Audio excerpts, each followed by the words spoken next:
Gift the remarkable with Marc Jacobs fragrances this holiday season. From the iconic Daisy and Perfect to the all-new Daisy Wild, Marc Jacobs perfume gift sets include everything she needs to feel special. From her favorite fragrance, plus the matching travel spray, holiday gifts don't get much more perfect than this. So if you're looking for a gift inspiration these holidays, gift the remarkable with Marc Jacobs. Want to shop Walmart Black Friday deals first? Walmart Plus members get early access to our hottest deals. Join now and get 50% off a one-year annual membership. Shop Black Friday deals first with Walmart Plus. See terms at walmartplus.com. Okay, I have to tell you, I was just looking on eBay where I go for all kinds of things I love, and there it was. That hologram trading card. One of the rarest, the last one I needed for my set. Shiny like the... designer handbag of my dreams. One of a kind. eBay had it, and now everyone's asking, ooh, where'd you get your... windshield wipers. eBay has all the parts that fit my car. No more annoying... just beautiful. Whatever you love, find it on eBay. eBay. Things people love. At the summit for Valbara, the Asteri give their blessing, and all the Crescent City players show up to discuss the future of their territory. Hunt stands by as one of Sandriel's minions, while in the city, Bryce continues to look for a way to free Hunt despite their differences. Though Micah should be at the summit as well, he makes excuses to leave partway through, only to arrive at Griffin Antiquities.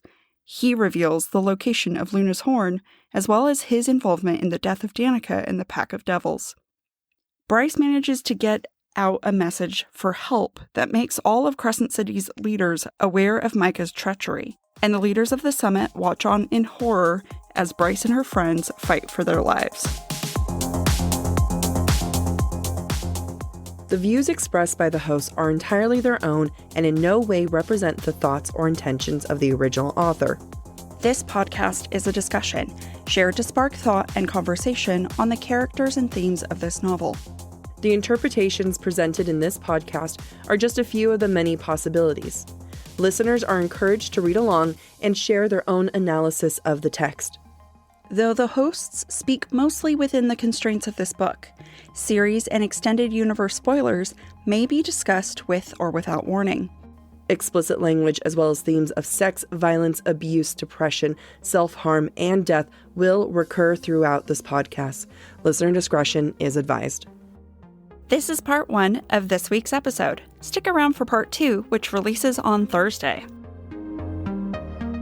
Welcome to Book Talk for Book Talk, a podcast where we deep dive into the writing of your favorite novels. This season, we are exploring Sara J Maas's first installment in the Crescent City series. This is Jac. And I'm Amy. This week we're discussing chapters 73 through 79 in A House of Earth and Blood.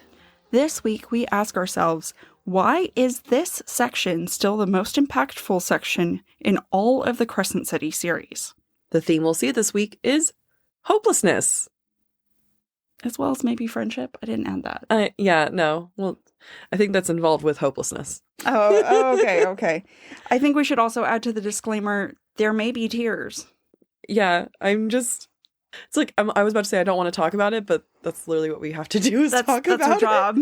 Okay, let's get, it's not until chapter 79. It's fine. I'll be great. We'll be fine. Chapter 73 begins with the summit for the southeast region of Valbara, and our expectations for this summit are subverted immediately, just like our previous expectations for the holding cells at the Comitium might have been last week. Now, this book is a romantasy, in case you've forgotten, and if you think about all of SJM's past work, I think we're naturally, as readers, going to think of castles and stone dungeons because that's what we've seen in Throne of Glass and A Court of Thorns and Roses. Instead, we're in a conference room. Yeah. Like us, Hunt's expectations are subverted as well. Quote, "The last summit Hunt had attended had been in an ancient sprawling palace in Pangera, bedecked in the riches of the empire. Silk tapestries and sconces of pure gold, goblets twinkling with precious stones. This one was held in a conference center. The glass and metal space was sprawling." I think the subversion shows how off-kilter Hunt is mentally, and we are probably too given all that's happened leading up to this moment. I also want to point out that the glass and metal structure feels very impersonal. There's nothing homey about a conference center, and it creates distance between who Hunt is in this space. He doesn't belong, just like pretty much nobody belongs. Yeah, I mean, reading the whole thing of like describing the conference center, people being in business casual and like being bored, it was very triggering. It was. I was there. I felt it. Yep.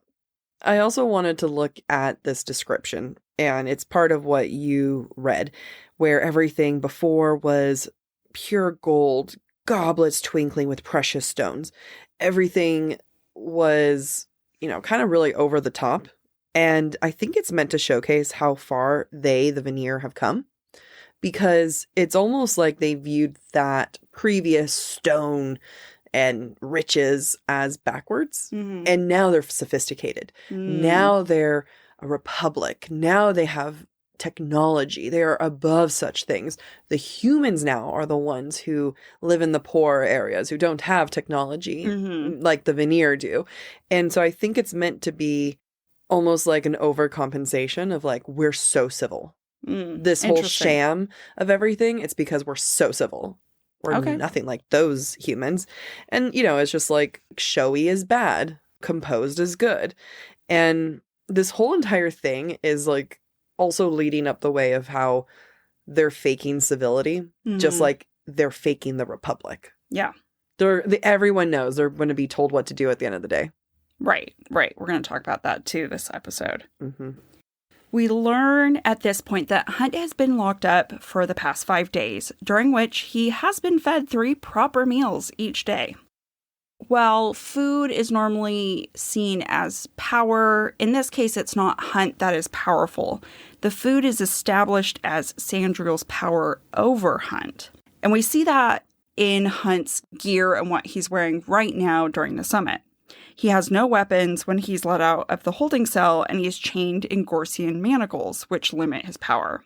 Quote, "No weapons, but the black uniform was clear enough. So was the message. He was about to be displayed, a mockery of an imperial triumphus parade, for Sandriel to gloat about regaining ownership of him. It's also a mockery, in my mind, of who Hunt used to be. What we're seeing right now is the Umbra Mortis with his clipped wings. Like, he is a caged bird. By the end of the summit, we're going to see changes that allow Hunt to say goodbye of that, or goodbye to that version of himself, and move toward the future.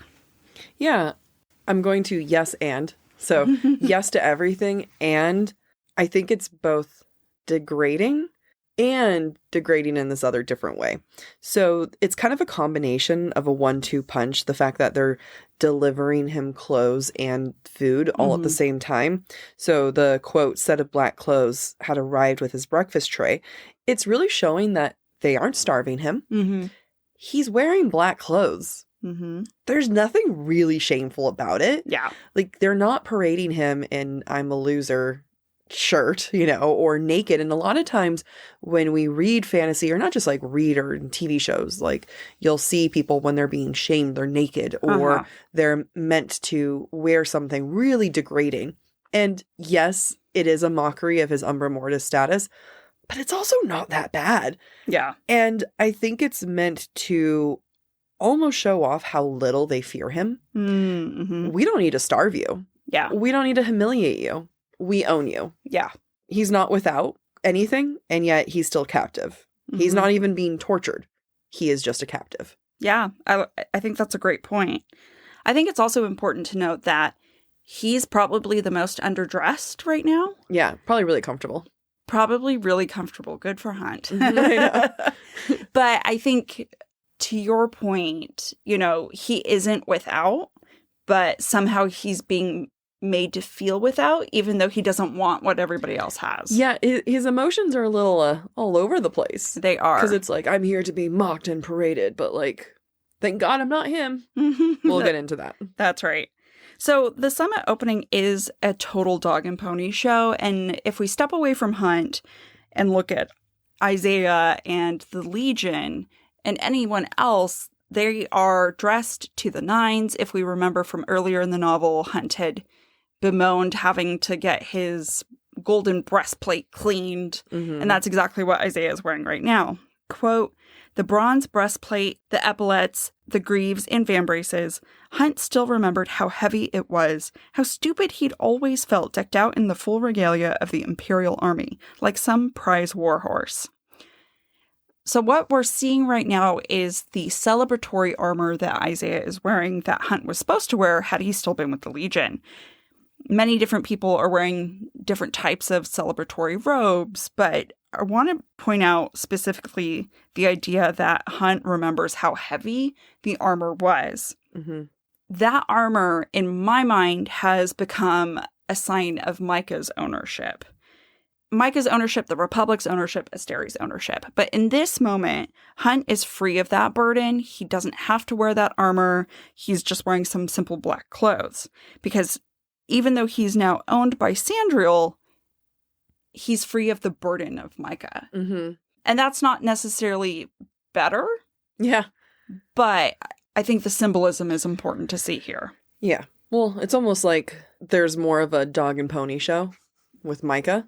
Yeah. Versus Sandriel is like stripped down. You're just a flat out prisoner. Yeah. Yeah, that's true. Whereas Micah would likes to fool people into thinking that they've got some sort of agency. I think it's also symbolic that Hunt is here right now because he's literally lost everything. He's lost his friends. He's lost his position. He's lost his deal with Micah. And that's that armor that's been removed that used to feel heavy. And I think that had to happen for Hunt to be able to move forward. Yeah. I don't think he was ever fully going to be able to move forward until he had hit rock bottom. And we can talk about that more later. Yeah, but I mean, to your point, the fact that he has hit rock bottom kind of adds a certain level of clarity, you know, and his emotions are definitely swinging all over the place. I don't even mention it in my notes, but I'm going to now, where he's just like, Bryce lied to me plenty. And I was like, shut up. You know, it's like Therian brought Bryce to the docks. Shut up. Like, but his emotions are all over. Yeah. And even when it comes to how Isaiah's there and how he's dressed, and if we remember the last time Hunt saw Isaiah, Hunt was the one who was pitied. And now this time he's pitying Isaiah.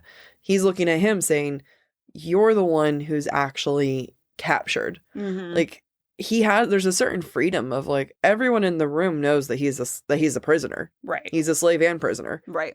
Over there, it's a mockery. Right.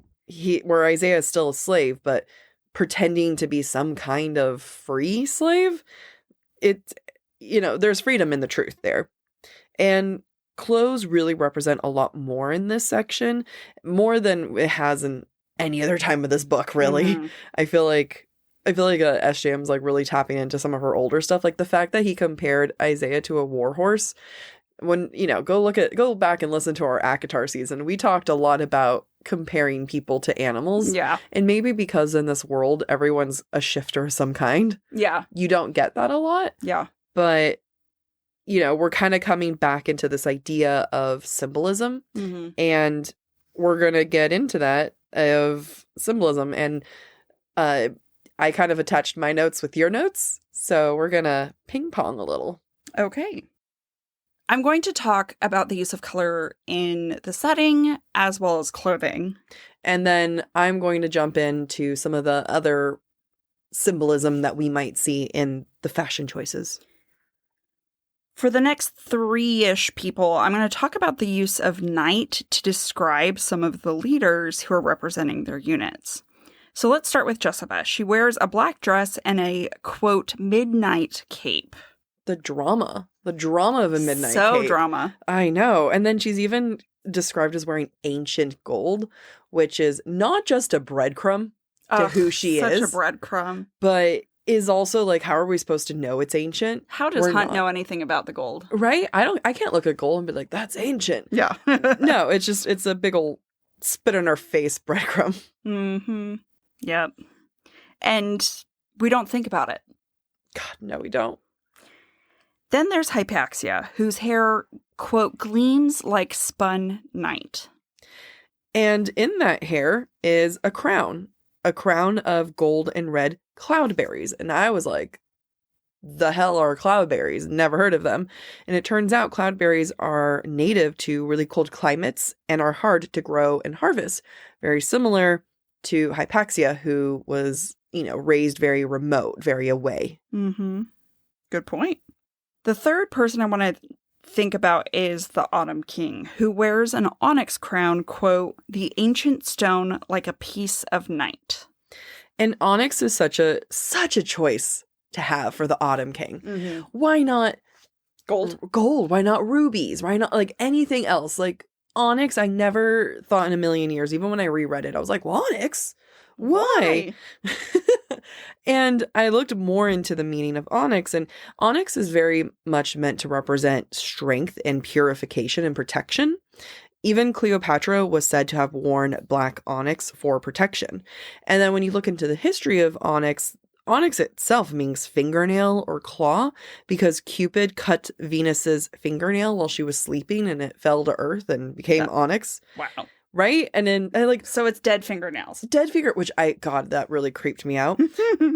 But you have this idea of like protection and claws for that to be on the crown. And you have to remember that the crown is meant to go to Rune also, so it's not meant to just represent the Autumn King. So you might look at this and say this is the whole line, but I just thought it was very poignant that it was onyx. And I'm going to take a quick pause before Amy continues with the descriptions of everyone because I couldn't find another place to put this. Mm-hmm. But Hunt looks at the Autumn King at one point and thinks, quote, Bryce looked more like her father than Rune did. Granted, plenty of fae had that coloring, but the coldness of the Autumn King's face. He just called Bryce cold. And it's kind of I feel like it's kind of one of the first times, maybe the second time that we've seen that description, but it will become more frequent in the future books. We've seen it a couple times in this book. We'll see it way more next book. And I was like, damn, cold. But back to the descriptions. So who do we normally associate with night? I would not say it's Jessica, Hypaxia, or the Autumn King. Normally, I would say it's Rune. However, in this moment, Rune doesn't have night descriptions associated with him. He brings the Star Sword, and Hunt describes him as looking or having the same coloring as the Starborn of old. And how are we supposed to know what the Starborn of old's coloring was? Yeah, don't know. What is that? But aloud. Rune is also wearing gilded birch leaves, which makes sense to me because he's a prince. Mm-hmm. That makes sense. And because birch leaves represent spring and the mark of a new beginning. So, of course, the prince would have the symbol of new beginning because he'll be next in line. Yeah. In theory. Makes sense. Yeah. So why the use of night associated with these three individuals, if not Rune? Because we know Rune is good. He is a good male. We don't really know a lot about Jessica, Hypaxia, and the Autumn King. Hypaxia, we kind of have a better sense of. But I wonder if in this moment, SJM was trying to code these three as mysterious and swaying to the side of good. Because if you look at Sabine's just in a dove gray suit. She is full on morally gray character. Yeah. Yeah. And not just like Sabine, but later on we're going to get Jessica in a gray suit, which is she's also supposed to be morally gray. But then it's like, how are we supposed to know if some people turn out to be good or evil? I just feel like we've been set up. I feel like SJM made some deliberate choices here that I don't understand. At least in terms of the use of like night. Yes. That was so specific. And I don't feel like it played out. Agreed. A different color stood out to me at the start of the chapter, and that is the color of white. There is a white carpet that is kind of like the pathway. They rolled out the white carpet, not the red carpet, for this summit. And when you look around at all the other people present for the summit, it really reflects the stark whiteness of the angel's wings in the Asterian guard. Hunt thinks at some point, quote, only the whitest, purest wings would do, not one speck of color on them. It's like their goodness, quote unquote, is being overstated that those who ally with the Asteri are good and therefore white, and it's just ironic. It's just, like not so subtle examples of racism. Yeah. Totally. Of just being like, white wings, blonde hair. Good. It's giving Aryan youth. Mm-hmm. It's giving not great. Not good things. No. I also wanted to point out that the Asterian Guard are 49 angels, aka 7 times 7. That was smart. I didn't realize that until I saw your notes, and I was like, that's some Taylor Swift shit. That is some Taylor Swift shit. The other color that really stands out to me throughout these sections is gold. And I feel like gold is also used to highlight the Asteris and the Republic's goodness. We see gold in the Legion's armor, in the Asterian Guard's armor, and even Pollux is wearing gold. Yeah. The dais that the Asteri's thrones are on when they come on the screen is also gold. Mm-hmm. So what does that symbolize? Quote, there was only the Vanir side, the good side, and no other. It's just like, I like gold. So that felt like an attack. I ask you this again, Amy. You'll not have an answer. Nor will SJM. Mm-hmm. Why is Fury there? She's not even with a house. She's just there houseless. Yeah. And they're letting her be. Yeah. I'm gonna guess she's being paid to protect someone or keep someone in line. I don't know. You're being generous. Yeah. She's there so that she has a helicopter. Yeah, that's fair. To get Hunt where he needs to go. She is a plot device. You know what? She really does come through with that helicopter a couple times. She does. But at the... Yeah, I it hurts that she is a plot device. Absolutely. I feel like she could be so much more. Like, a character who could be one of SJM's great queer characters. Yeah. Is a total plot device. Yep. For now. Who knows? Maybe there's a future where she's not. At this moment, she is. Yep. I also want to point out this one small breadcrumb before we move into the next chapter. Hunt, while watching the Asteri address the summit, thinks, quote, this empire had been built to last for eternity. In more than 15,000 years, it had not broken. This war would not be the thing that ended it. So it's a breadcrumb because it's ironic. Because eventually things will change. This war will be what ends the Asteri. Yeah, like the war starts here. Right, exactly. However, what's really important to me about this quote is that it shows how hopeless Hunt is, and that resonates throughout this set of chapters, not just from Hunt's perspective, but Rune's perspective and other perspectives as well. And he thinks it again later on. Quote, the room echoed the words, albeit half-heartedly, as if everyone remembered that even in this land across the sea from Pangera, even here, there was no escaping. Hunt really swings back and forth from defiant to hopeless. You know, like he goes from we will never get out of this to that almost like hint of rebel in him. Mm-hmm. The one who did rebel with Shahar. Their names are so similar. Mm-hmm. The one who did rebel with Shahar. Like there is that defiantness in there. Mm-hmm. But then he goes back to that hopelessness. And I like that we get to see defiant Hunt in this book because I don't think we see him again. Yeah. Dare I say, spoiler for book 3. Ever. It's not that big of a spoiler.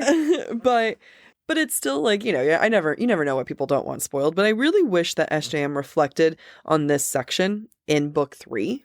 Because I think, or maybe I missed it. Maybe he does, and because I haven't done the reread, maybe he does reflect on this. But I feel like this little seed of rebelliousness, I don't see this from him again. Yeah, I don't either. Yeah.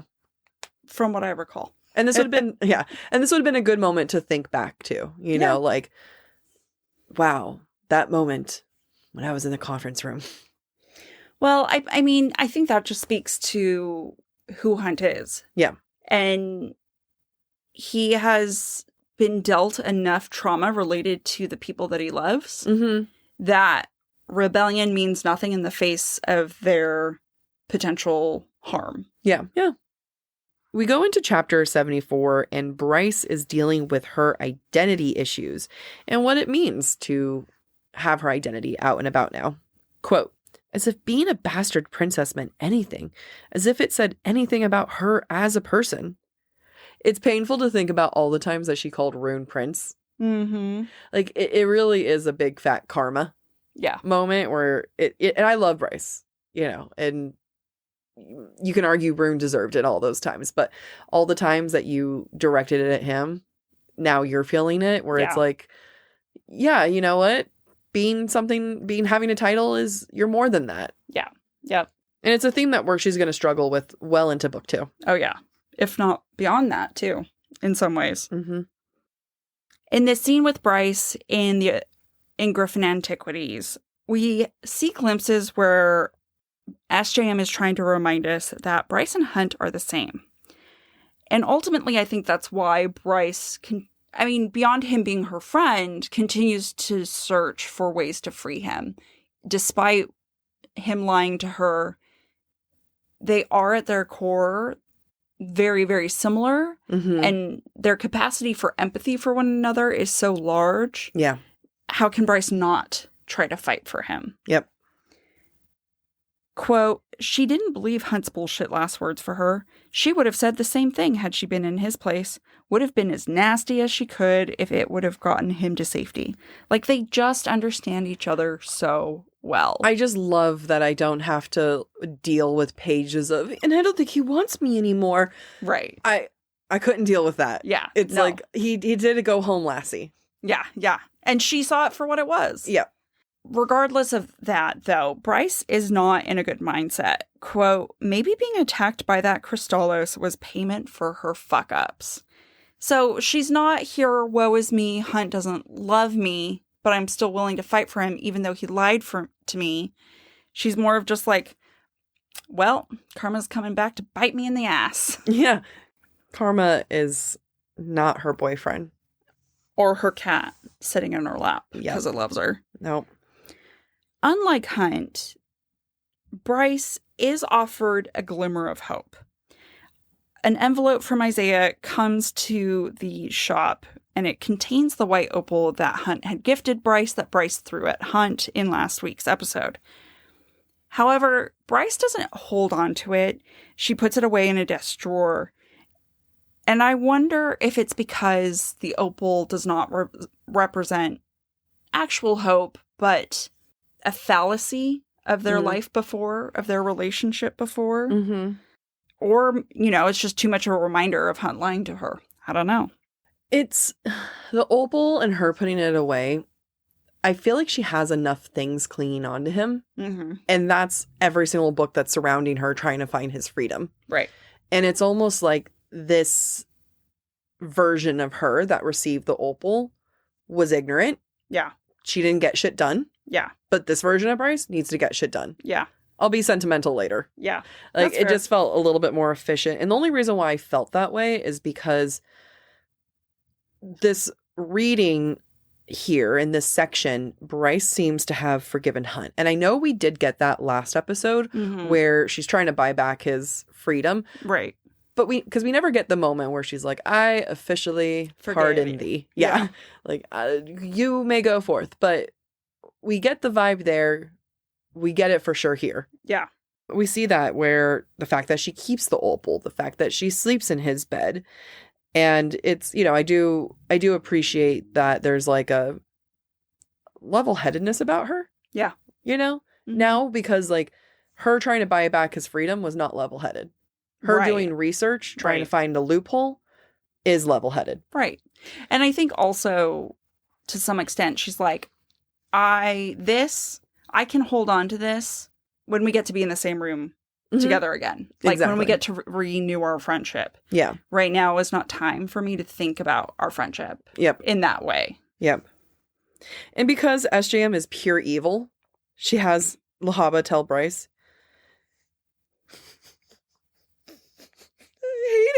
I hate it.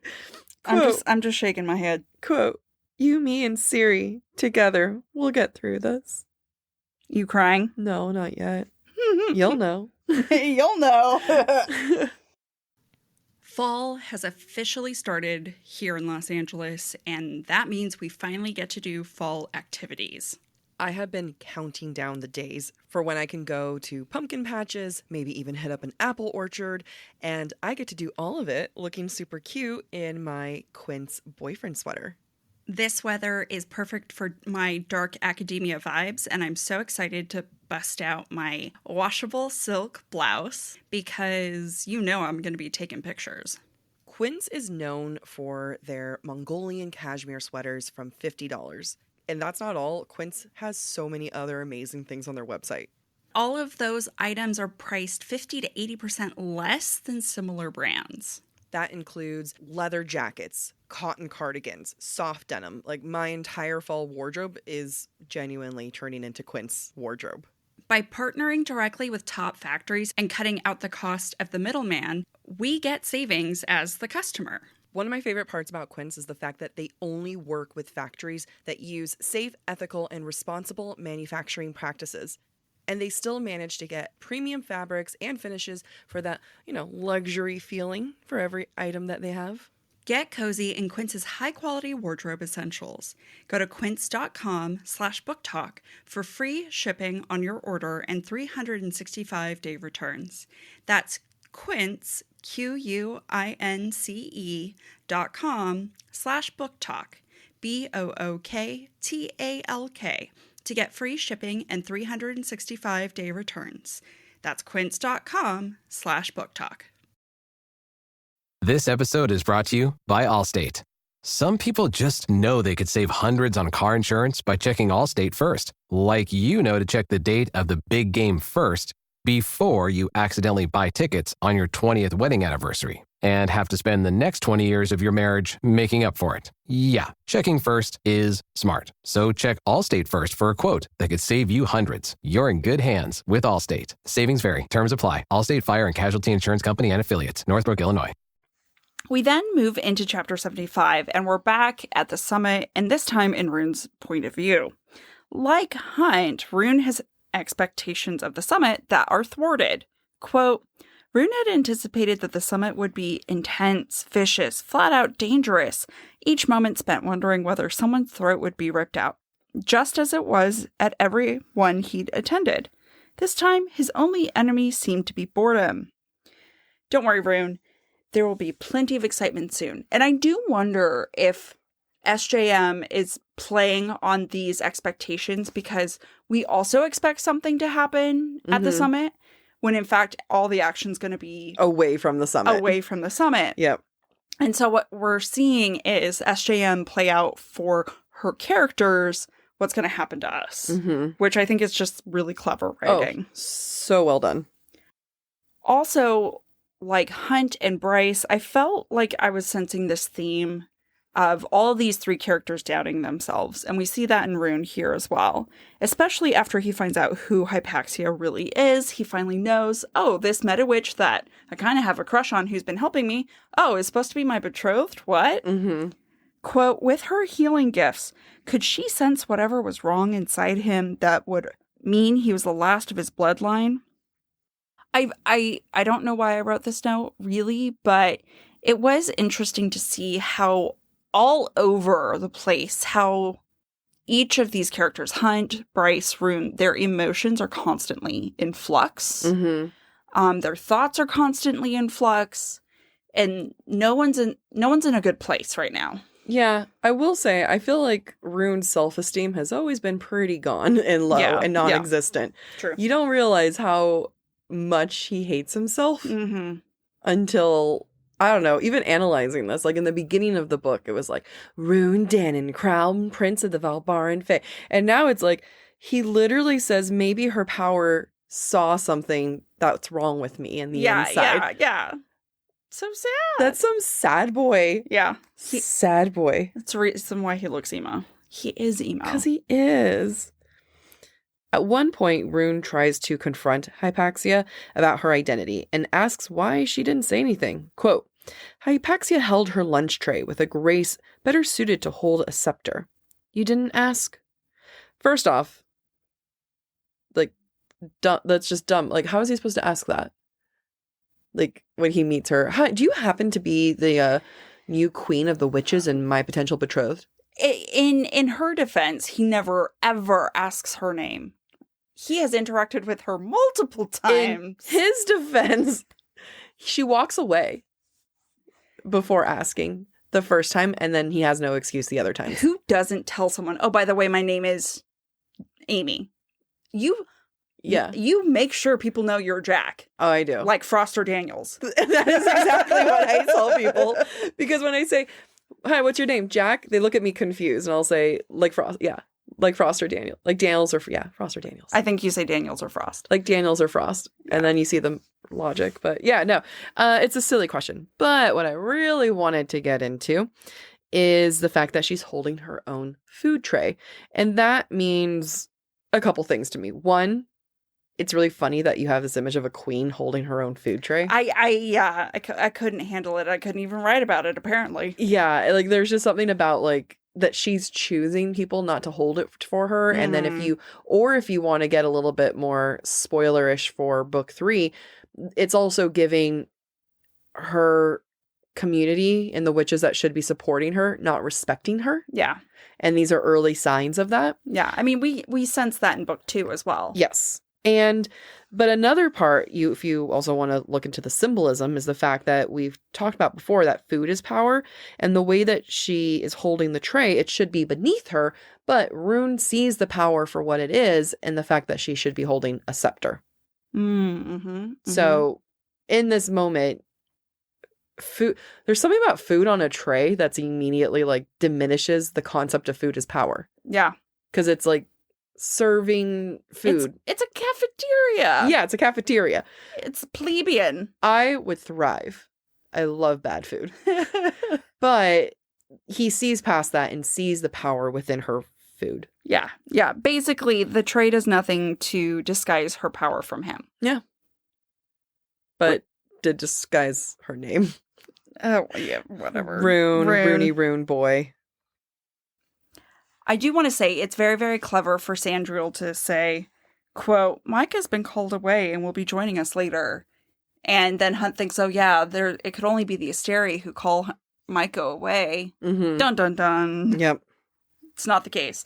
And no one dwells on it for very long. No one questions it. Well, why would anyone? Right. It's like the boss went and needed to take a phone call. Right. But, it's brilliant.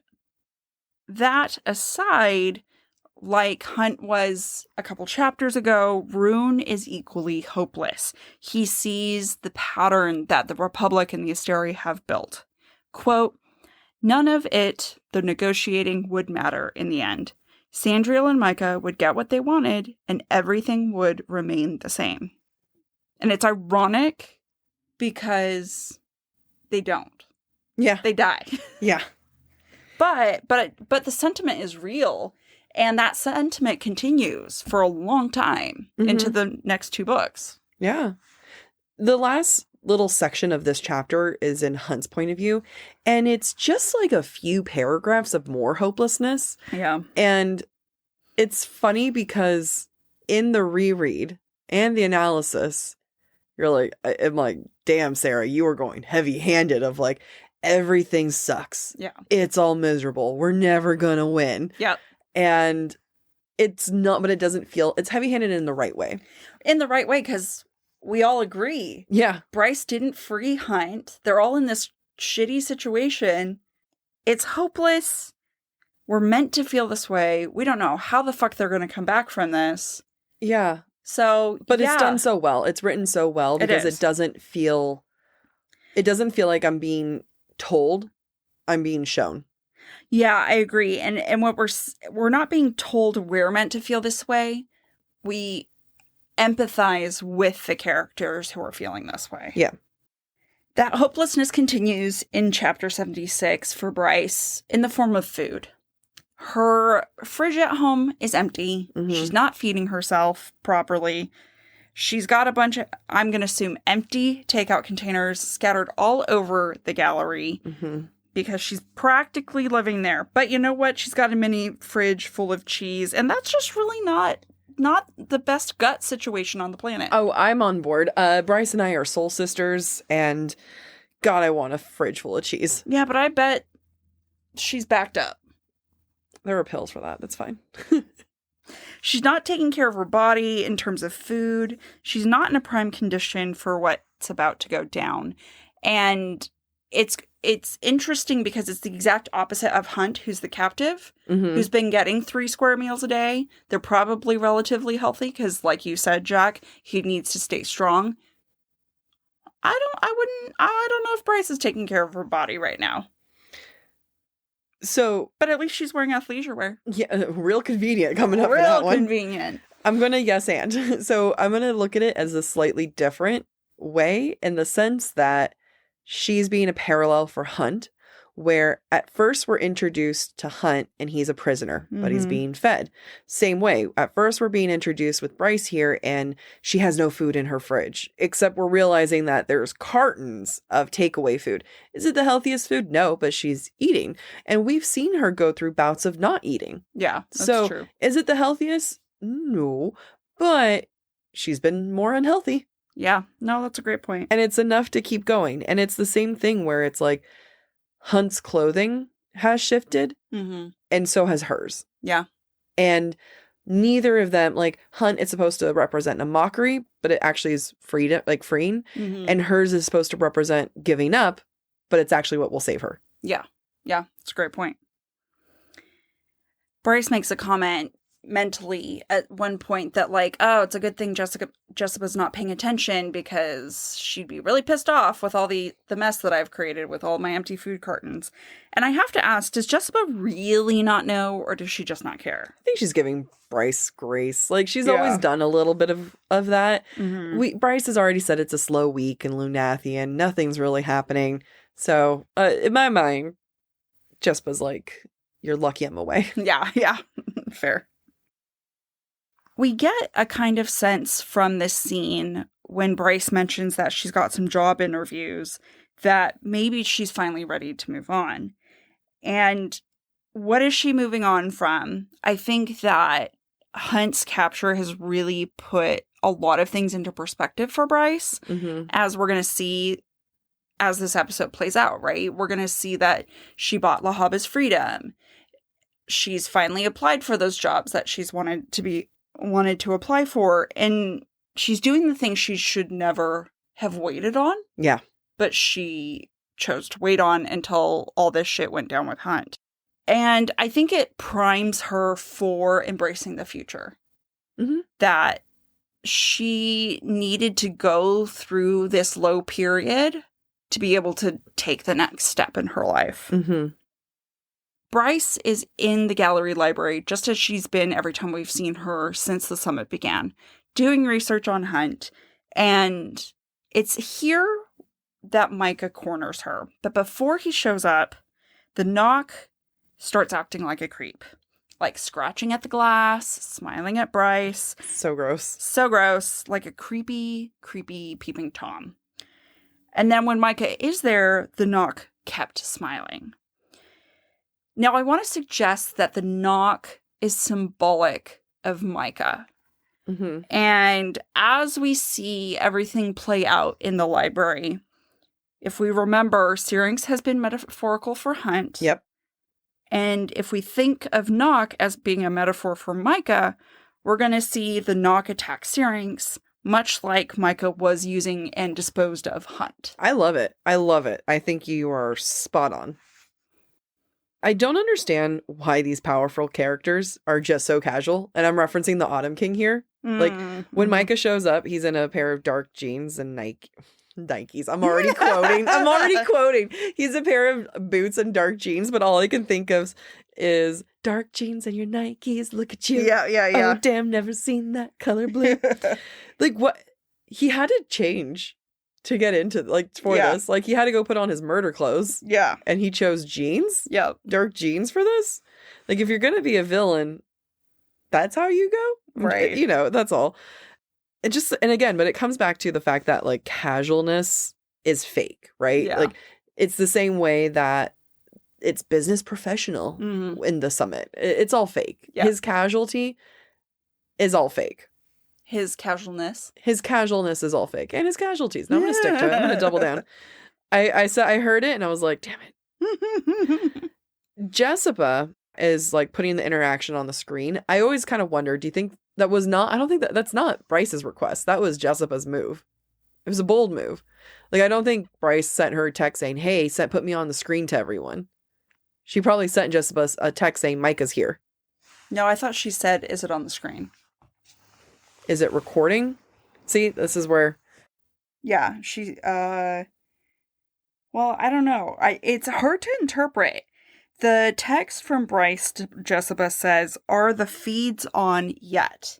Yep. So does that mean, are you watching the feeds on your phone? Or does that mean, how are you displaying the feeds in the summit? And this is like, I think it is a matter of interpretation, because my interpretation is Bryce telling Jessica, like, are the feeds on? Like, are you watching? Mm-hmm.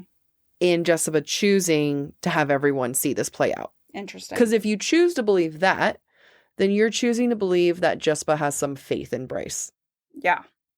It just, each one will have a different meaning. Now, if you choose to believe that Bryce asked Jessica to do that, then you have an idea that Bryce knows what's about to go down, and she's orchestrated the whole thing in a way.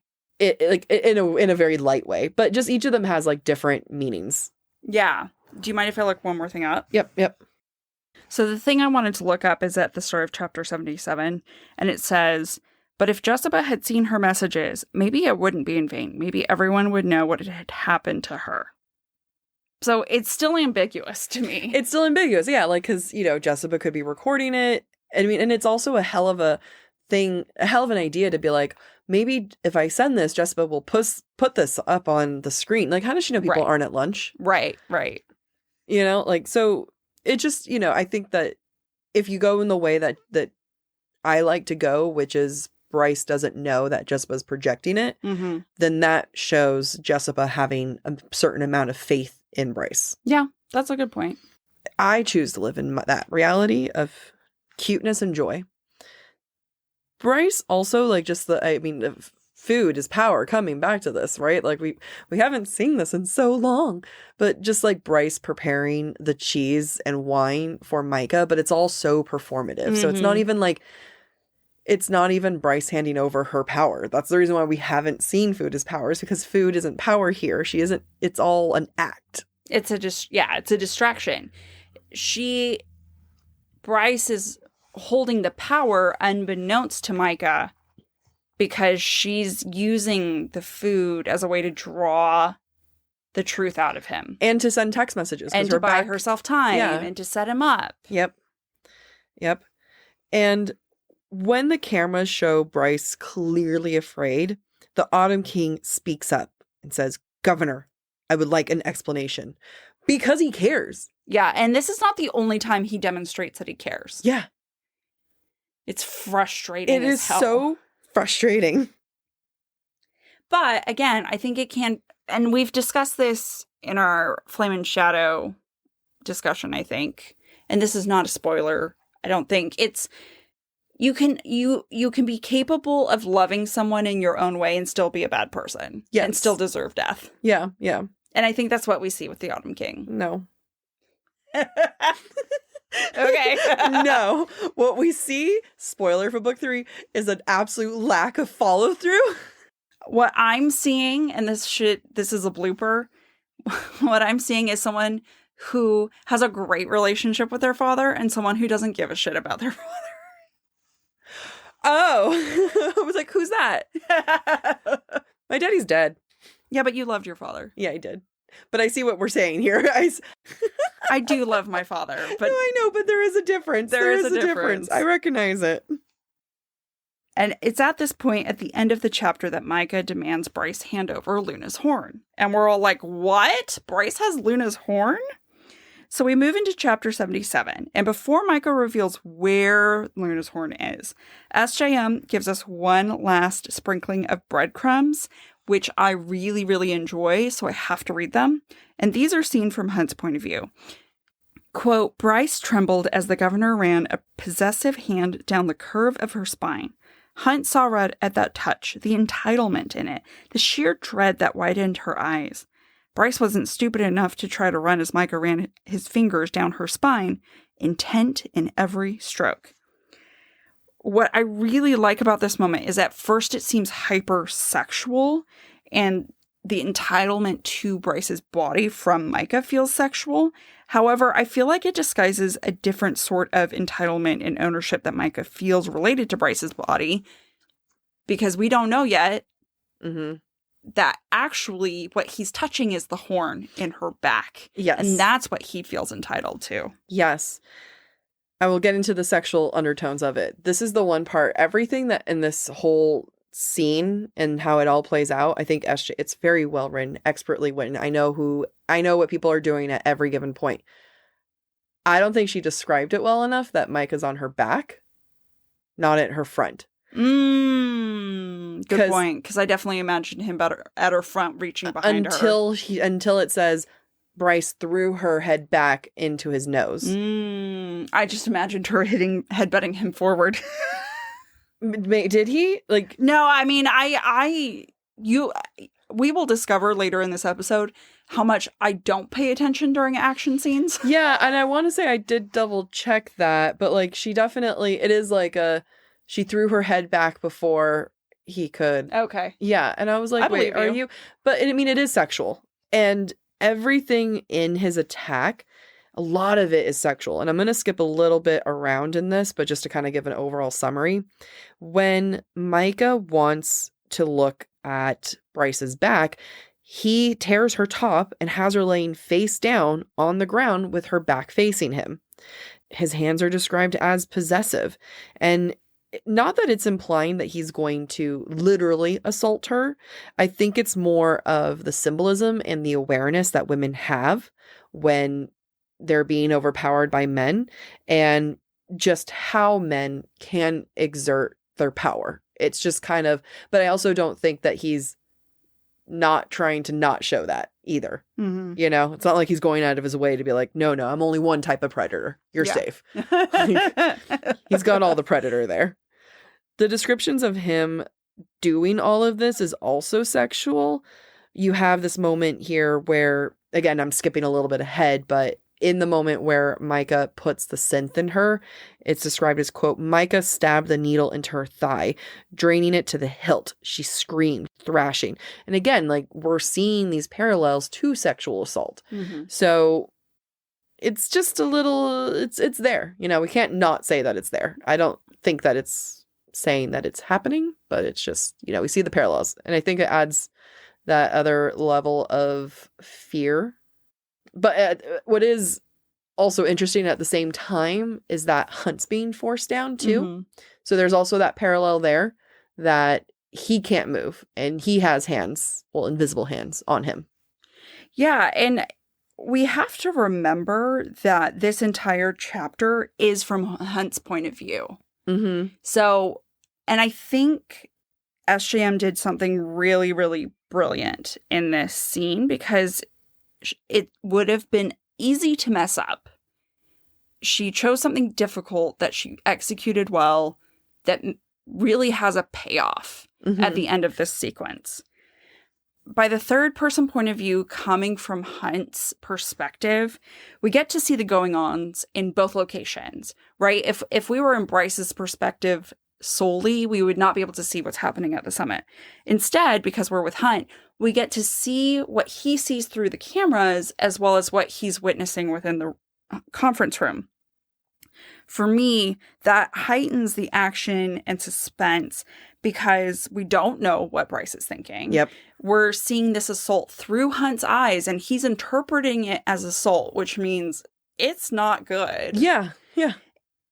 And we're getting the reactions from everybody else in the room that just amps up the energy, right? Yeah. Bryce is freaking out. Everybody else in the room is freaking out. Meanwhile, Hunt is freaking out. Meanwhile, Sandriel's like, it's fine, guys. Yeah, she just has bad taste. He has bad taste in women. That's all. Sandriel.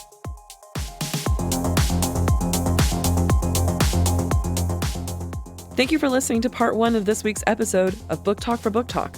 We encourage you to rate and subscribe to our show on your preferred podcast listening platform. Tune in Thursday for part 2, where we finish covering this week's chapters.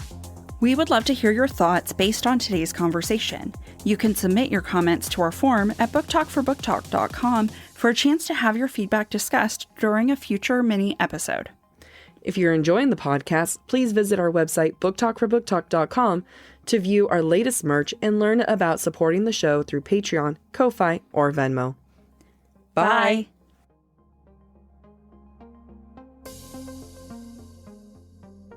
Hello.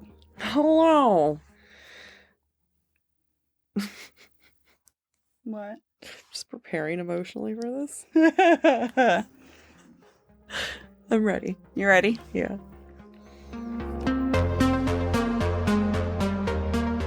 I do want to, hold on, it's 680. I just want to confirm. I don't want anyone coming after me saying that she didn't nosebud him. No, she does nosebud him. But I want to make sure that it's front, not that it's back, not front. She says to him, like, then suck these balls or something, right? Blow me. Yeah, she says blow me. Blow me. How long does he have her there? Do not lie. Governor ran a possessive hand. You're insane. Cool, that sounds good. Hand didn't let go. So, how long is he holding her for? Oh, you're right. She snapped her head back fast enough that even Micah couldn't stop the collision of her skull with his nose. I just needed to triple check in case someone was like, no, totally fine. You're wrong. Okay, now I'll go into mine. Thank you. You're welcome.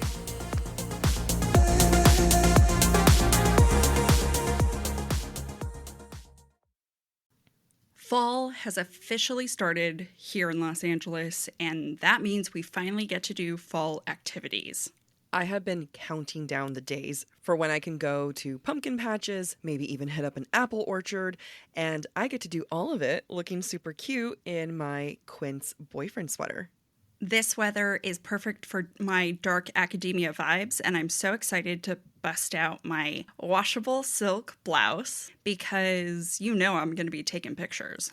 Quince is known for their Mongolian cashmere sweaters from $50. And that's not all. Quince has so many other amazing things on their website. All of those items are priced 50 to 80% less than similar brands. That includes leather jackets, cotton cardigans, soft denim. Like, my entire fall wardrobe is genuinely turning into Quince wardrobe. By partnering directly with top factories and cutting out the cost of the middleman, we get savings as the customer. One of my favorite parts about Quince is the fact that they only work with factories that use safe, ethical, and responsible manufacturing practices. And they still manage to get premium fabrics and finishes for that, luxury feeling for every item that they have. Get cozy in Quince's high-quality wardrobe essentials. Go to quince.com/booktalk for free shipping on your order and 365-day returns. That's Quince, QUINCE.com/booktalk, BOOKTALK, to get free shipping and 365-day returns. That's quince.com/booktalk.